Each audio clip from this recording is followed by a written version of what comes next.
ASICs are coming! The ASICs are coming! Yes, that's right, my friends. It's time to panic. We're all doomed. The sky is falling and I ran out of mint, so I can't make another mojito. Coming up on this week's podcast, we're going to look at the coming ASIC miners for scrypt coins and what it means for Vertcoin. We've got other news as well, web wallets, Android wallets, dogs and cats living together, your questions and more. I'm Jay Steckervetz, also known as Zero Fiat to those of you on Twitter, Reddit, Bitcoin Talk, and the Vertcoin Forum. And this is my Vertcoin update for March 25th, 2014. Stay tuned.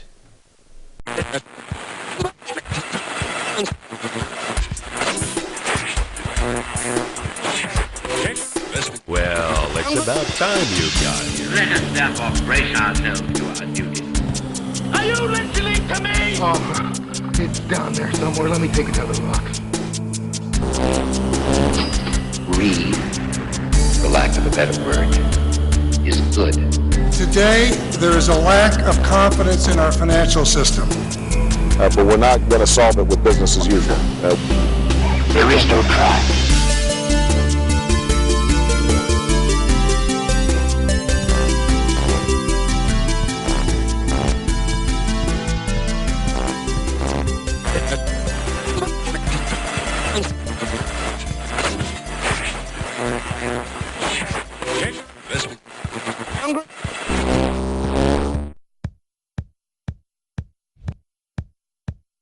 Current mining difficulty of Vertcoin is 281.96, up 61% over last week. The current price of Vertcoin is 3.11 millibits, up from 1.4, with a market cap of $4,918,376.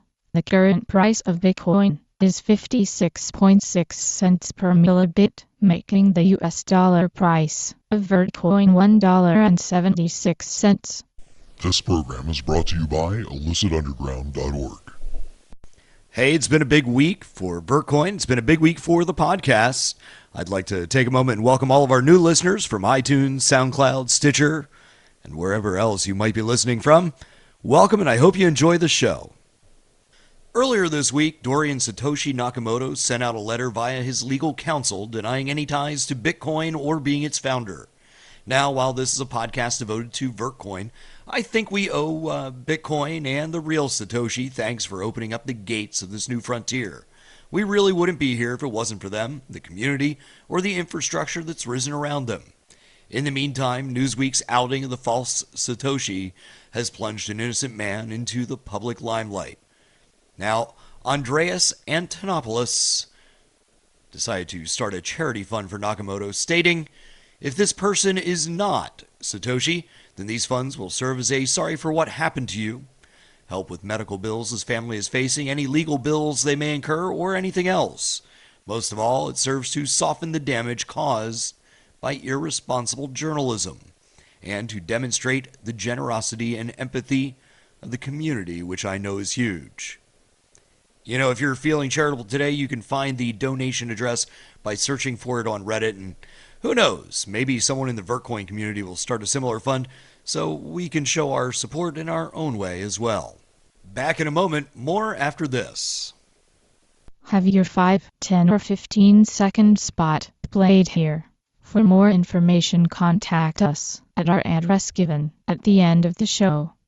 So ASIC miners are here for scrypt, and most of them are weighing in with heavy price tags well over $2,000, but that's not going to deter any serious miner. So what's going to happen to scrypt coins when we start seeing these deployed in mass? Well, I think it's too early to really determine what will happen to their prices, and I'm sure that some of them are going to be oversaturated in the market and the prices will have to come down. But I think the real question is, what will happen to the existing GPU miners? And where does Vertcoin stand in all this? Once these ASIC miners start taking over pools, I think we're going to see GPU miners who have already invested a substantial amount into their rigs start looking for alternative, such as coins that are based on adaptive N, like Vertcoin. We'll end up seeing the difficulty rise higher and higher, as if it's not doing enough of that already. And with that mining, is going to come interest in the coin and the community that's built around it. And I think Vertcoin's only going to benefit from all this. But all's not groovy, though. A few days ago, Paul Chen of Bliss Devices came out and stated that their ASIC miners will be able to do scrypt N and should be able to do so for an N factor of 262,144, which should be about the next 35 years. Wow. Say what? Well, I don't think we really need to pay any attention to the man with the greedy wallet for those of us in Vertcoin land. I know of at least one core developer that's come out and stated that should it actually be possible for one of these new miners to start chugging away at Vertcoin, that they, the development team, have already drawn out plans to implement the necessary changes to render them useless. Boy, I love being part of a community with developers like these. The biggest problem I can see is that these ASIC miners actually go against Satoshi's original idea of keeping cryptocurrency decentralized. With the development costs that are associated with making these ASIC miners, the sales price needs to match that. And unfortunately, only those who can afford to buy them will. And I think we'll see more ASIC centers popping up than we will, seeing an ASIC on every desk of every person who wants to mine. When we start centralizing the hashing power of the whole system, it starts looking more and more like the banking system that a lot of us are trying to get away from already. There's nothing stopping them 30 years down the road for charging transfer fees similar to what we already have, or creating a monopoly on certain utility functions within the system itself. And right now, we have people with money being the ones in charge of our money. And quite frankly, I'm not really okay with that. I think that Vertcoin's approach, at least in my opinion, will keep the power distributed to the people and will help keep the pockets of centralization at bay. I also think that it's important in the emerging frontier to have a coin like Vertcoin, which is being active and keeping everything as decentralized as possible. There's plenty of things I'd love to see implemented in the coin, its blockchain, and the applications associated with it. I think right now, even though governments and the media around the world have been calling Bitcoin and other cryptocurrencies a haven for black market transactions and that it's anonymous, that they really need to take another look. I think they're dead wrong. And as scary as it is for me to say this, cryptocurrencies are really a government or other entity of power's wet dream. Right now, we can look at these public ledgers and see all the trails. We can see where everything is going on it. Talk about enhancing the ability to spy into our private lives. I don't want to sound like one of the tinfoil hat crowd, but if tomorrow we woke up and some crypto became the de facto standard for conducting monetary transactions in our day-to-day lives, it really wouldn't be too hard for the government, like the one we have here in the United States that's trying so hard to get a government system of healthcare shoved down our throats, to start denying us coverage because we bought a Twinkie or a trans fat laden snack down at the corner store. I know it's extreme, but this is something you cannot possibly do with cash. It's much more anonymous, and I'm really hoping that in the future the Vertcoin developers start addressing issues like this. Perhaps at the very least give us more ability to choose which transactions are open to the public and which aren't. Surely they don't all have to be. In one of the most beautiful aspects of the blockchain technology is that transactions are open, that they're able to be examined by anyone. And I really feel that it's a useful feature that's going to bring a lot of value to the scene in the future, but not every transaction needs to be so public. Bringing it back to my original topic, within scrypt-based coins and SHA-256 coins like Bitcoin, we're already seeing the ASIC mega complexes popping up, and they're becoming corporate interests unto themselves, and it could really only be a matter of time. Perhaps some of this has begun already, where these corporate entities are starting to track our every move that we do within these blockchains. When there's a massive amount of power being centralized with ASICs, even though these centers might be scattered across the globe, I think we're going to have the potential for abuse and possible manipulation. I've always thought of cryptocurrencies like Vertcoin. I've always thought they're the most empowering tool that's been given to our modern world. And I think that should ASICs come in mass to more and more cryptos, that we're just welcoming a closer look at a very dangerous and slippery slope. I'm glad that Vertcoin has a community and developers like no other crypto that's out there.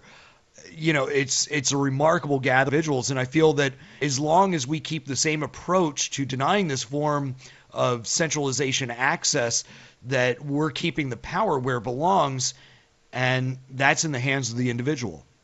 Have your 5, 10, or 15-second spot played here. For more information, contact us at our address given at the end of the show.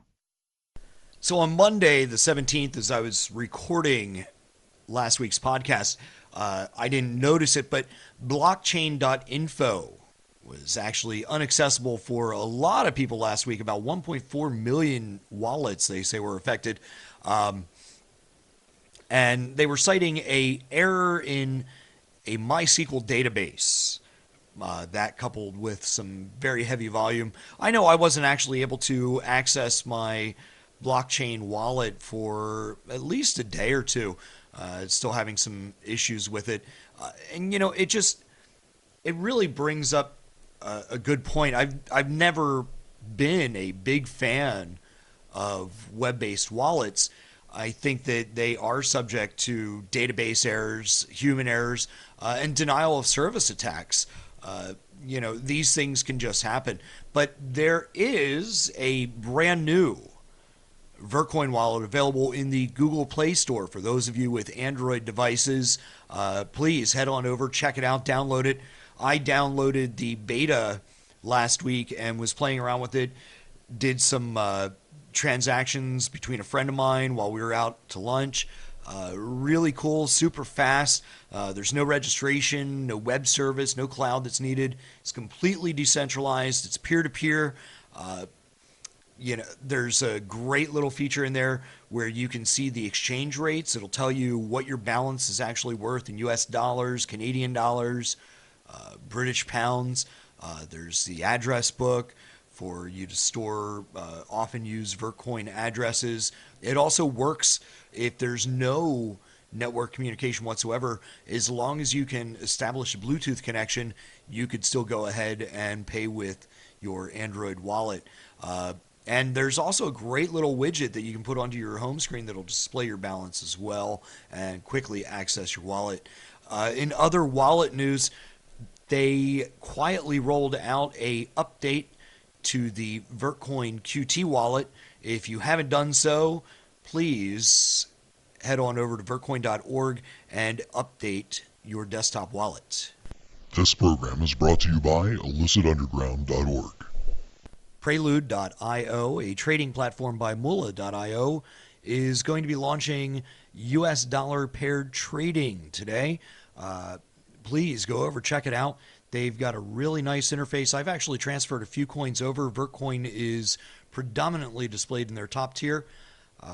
All they say they need right now is some volume, and I know that you can go ahead and bring that to them. They also say they've gone through some of the legal hoops that they need to as far as FinCEN and other compliance. They really don't expect any other obstacles to be in their way. So head on over. It's prelude.io. Have your 5, 10, or 15-second spot played here. For more information, contact us at our address given at the end of the show. I ask listeners to write in with questions, so I'm going to take a time and answer a few of those for you. First question, Justin. Justin asks, does ASIC mining reduce competition and cause centralization? Well, Justin, it certainly moves the hashing power away from CPU miners, rendering them obsolete, and in many ways it does the exact same thing for GPU miners, the exception being those with multiple large rigs. These ASICs, they start processing the work that was previously done by thousands of small-time setups fast enough that the smaller miner accepts start becoming rejects. So yes, it does reduce competition anytime that the majority of hardware in the hands of the people becomes ineffective. Taking thousands out of the equation and putting the bulk of that work on a few hundred is definitely a form of centralization. Will it affect prices or profit? Well, for the smaller guy, it will affect their ability to profit by reducing the amount of coins that they're rewarded. For the coin in general, that's much more difficult to say because block rewards and block times won't necessarily change. The same amount of coins should roughly be mined each day. Some coin prices are held up, though, by the fact that those who are awarded them currently don't always sell them. That limits the supply, and therefore it helps keep the price buoyant. When that power shifts to fewer people being awarded the coins, instead of it being spread out, those individuals may be more likely to dump the dozens, hundreds, or even thousands of coins that they're now mining, which could in turn make smaller holders dump as well, driving the price down. Anytime that we see a new altcoin that comes out, and especially when it shifts from CPU to GPU, that very step right there reduces the centralization because not everyone has a GPU that's capable of mining, but GPUs are still considered hardware that can be owned by the everyman.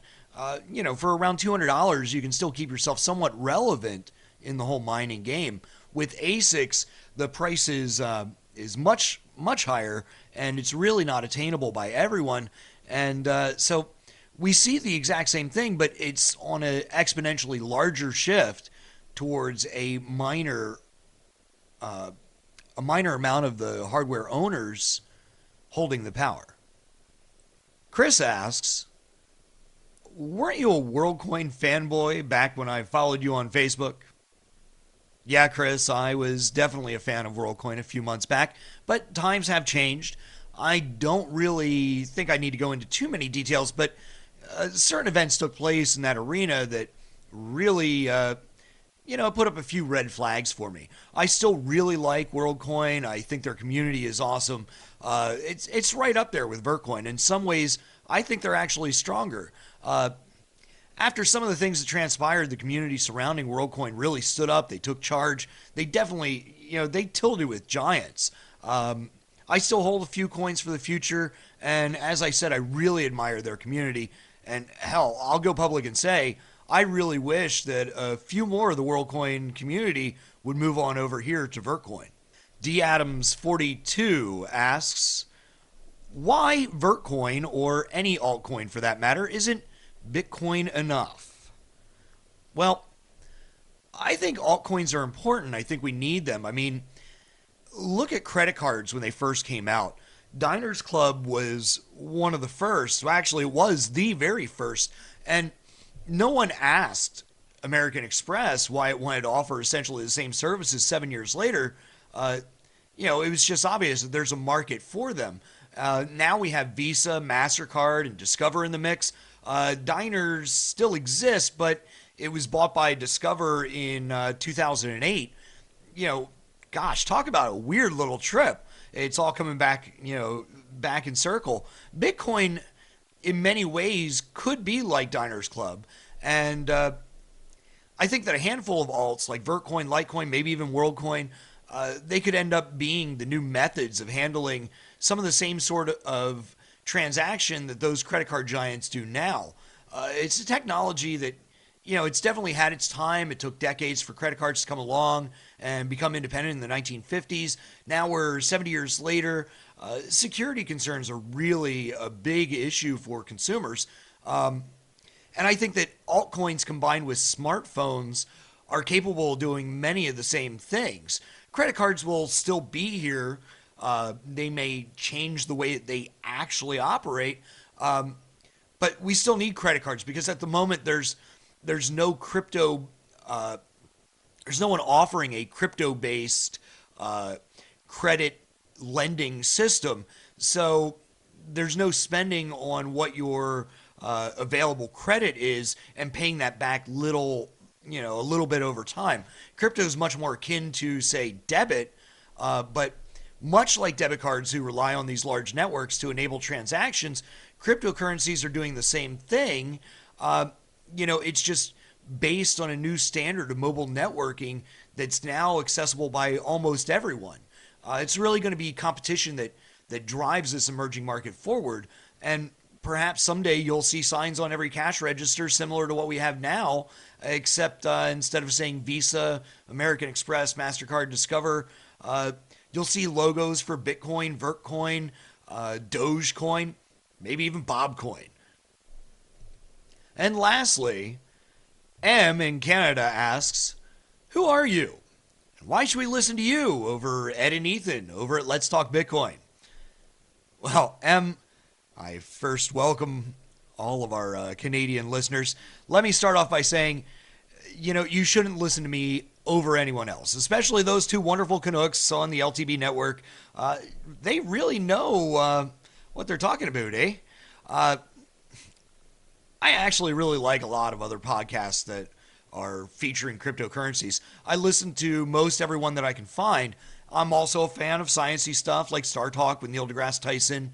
But Ed and Ethan are Canadian, and so is my wife. And quite frankly, they hold a special place in my heart because it was the first thing to deal with cryptocurrency that my wife would actually listen to while in the car. And hell, she still doesn't even listen to me. I think that you need to do your research before you get involved with any cryptocurrency. And I think that by listening to as many podcasts as you can on the subject, whether it be about Bitcoin, Vertcoin, or some other alt, it's all good. We all benefit from an educated public. Of course, whether or not that particular podcast is educational, this one included, that's not necessarily a guarantee. Otherwise, about myself, I'm from Lancaster, Pennsylvania, the home of shoe-fly pie and rumspringa. Because of this fact, it's my God-given right to bastardize the pronunciation of any word in any language that I see fit. Oh, and by the way, there is no such thing as an Amish mafia. That's all fake. Other than that, I started following cryptocurrency in 2009 when I first read Satoshi's white paper, but it wasn't until about 4 years later that I really started getting involved.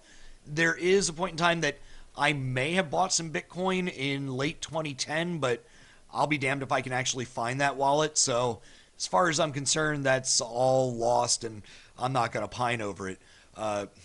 My mind's just really sketchy on that whole period of time, and I really had no idea what I was doing. Personally, I don't buy large amounts of cryptocurrency.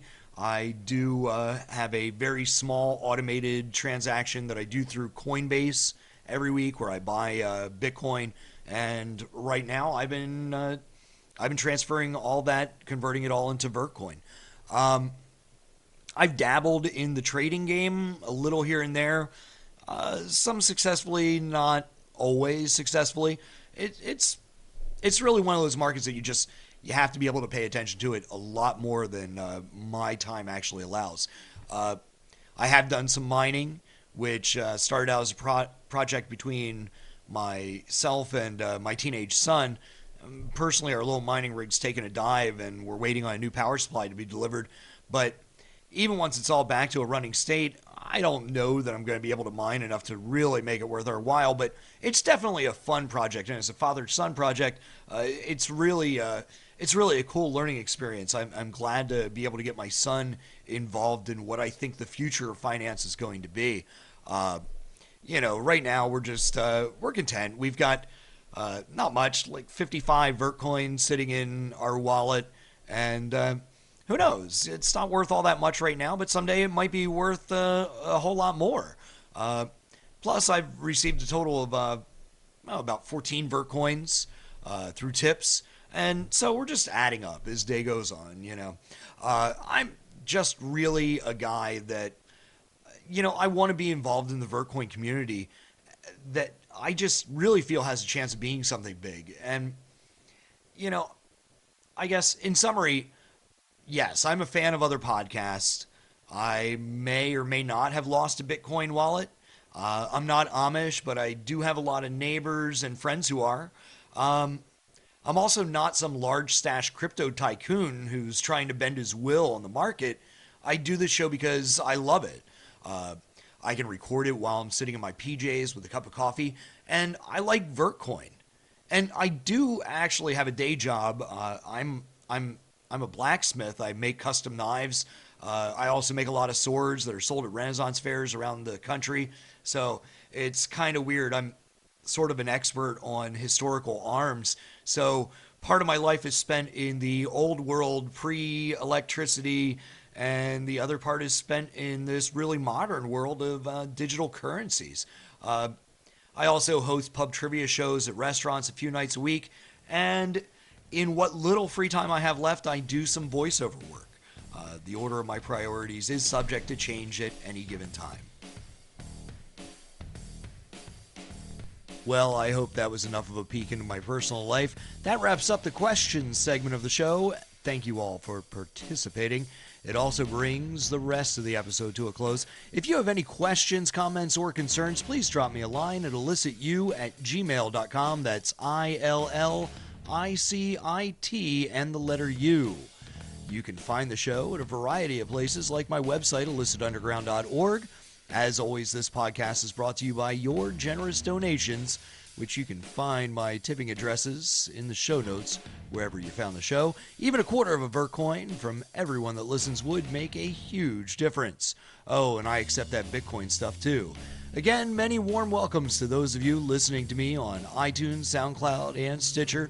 Remember to take everything you hear in this podcast with a large grain of salt. I'm not giving investment advice, and it's always best to think for yourself. I look forward to our next installment, and until then, go out, buy some Vertcoin, and happy holding.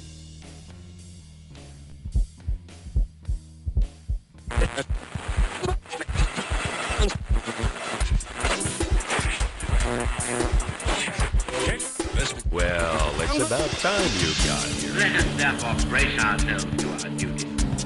Are you listening to me? Oh, it's down there somewhere. Let me take another look. Greed, for lack of a better word, is good.